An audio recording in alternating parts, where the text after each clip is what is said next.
Hey, what's going on, everybody? I gotta say this about Monday Night Raw last night. The show overall, well, I thought it was pretty bad. I'm not gonna lie. I liked seeing all those matches on Raw because it's always good to see wrestling on a wrestling show. But overall, the show was just bad. Especially Daniel Bryan and Kane hugging it out in the middle of the ring. I mean, what on earth is the WWE thinking? I understand they got this PG thing going on, but that was damn right despicable. I couldn't believe what I was watching. It felt like that whole segment lasted a half hour. I know that's not right, but damn, it felt like it was. And I gotta say this though, all those little skits where they were going to anger management classes, I thought that was great. That shit was hilarious. I enjoyed it. But then they get to the in-ring portion of this whole segment, and the WWE Universe gets to tweet their vote, and they all voted for them to hug it out. And then WWE.com has the nerve right now to compare that to the Shawn Michaels and Bret Hart hug that we saw a few years back. The first time where these guys were in the same ring since the Montreal Screwjob, and they're trying to compare that to Kane and Daniel Bryan. How on earth are you going to even consider doing that, WWE? You guys are dumb as shit.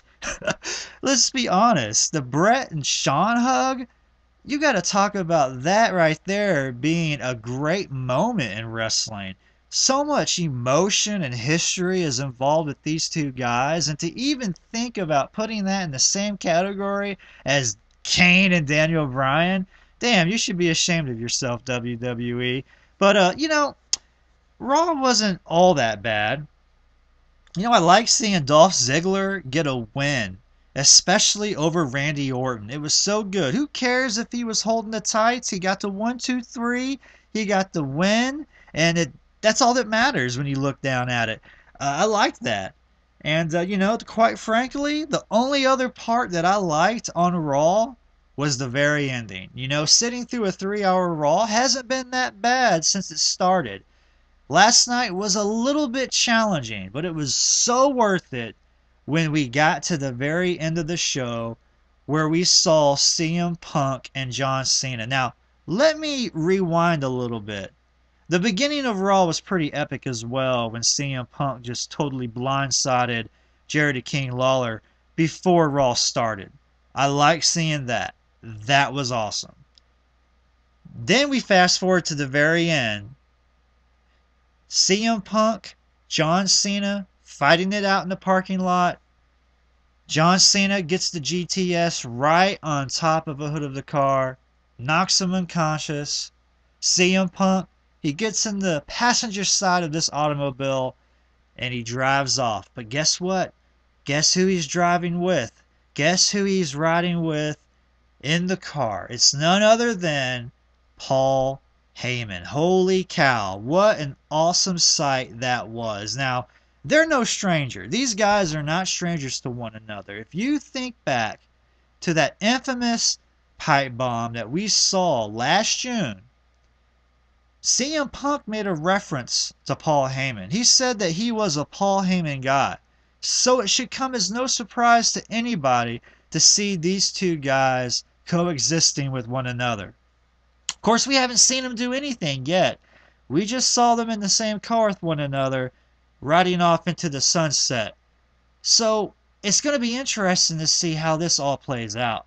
For a crappy Raw, I got to say the ending really has me pumped. It has me pumped, I'm telling you, to see what happens next week. Because you have right now two of the biggest pipe bomb throwing sons of bitches in the WWE today coexisting with one another. And quite possibly these very well could be two of the biggest pipe throwing sons of bitches in the WWE of all time. Not just today, but of all time. I'm telling you, these guys, when they get on the mic, There's no telling what could come out of their mouth. And now we have them together, and I cannot wait to hear them cut a promo with one another. It's going to be epic. I just hope that it's everything that I'm thinking it's going to be right now, because they're going to be nothing but magic on that mic together. They're already awesome by themselves, but now they're together. And man, we haven't even seen them do anything, and I'm already excited to see what's going to happen. So now I want to talk about what could possibly happen now at Night of Champions. CM Punk and John Cena one-on-one. We're in John Cena's hometown of Massachusetts. Now, CM Punk has a lot riding on this match. Number one, beating John Cena in his hometown. That right there is huge, if he can do it. And number two, he has a 10-month title reign on the line. And I have to see CM Punk get past John Cena. I've got to see him get that 1-year mark. He has to at least get that 1-year mark. And I'm telling you right now, if CM Punk doesn't make it to the Royal Rumble to take on The Rock one-on-one, I'm going to be heartbroken. Because we've already seen the groundwork laid. We've already seen the first punch thrown. CM Punk laid out The Rock on the 1000th episode of Raw. We haven't seen a response yet. I know it's got to be coming. And I know the WWE is going to do the right thing and have The Rock take on CM Punk at the Royal Rumble for the WWE Championship. Man, I'm excited. And he has to get past John Cena. Talk about a notch to put in your belt. If you can beat John Cena straight up in his own hometown, it's going to be awesome. And you know what? If he has to get a little bit of help from Paul Heyman to achieve a victory at Night of Champions, hey, I'm all for it. I say do whatever you can to retain that gold. But anyways, Raw last night, it was an okay show. Kind of bad in some parts, but man, the ending and the beginning, man, pure gold. I loved it. So those are my thoughts. Let me know your thoughts in the comments below. What did you think of Monday Night Raw? What did you like? What did you dislike? And by God Almighty, what do you think of the allegiance of Paul Heyman and CM Punk? Anyways, I'm Gold Dizzy, everybody. Peace out.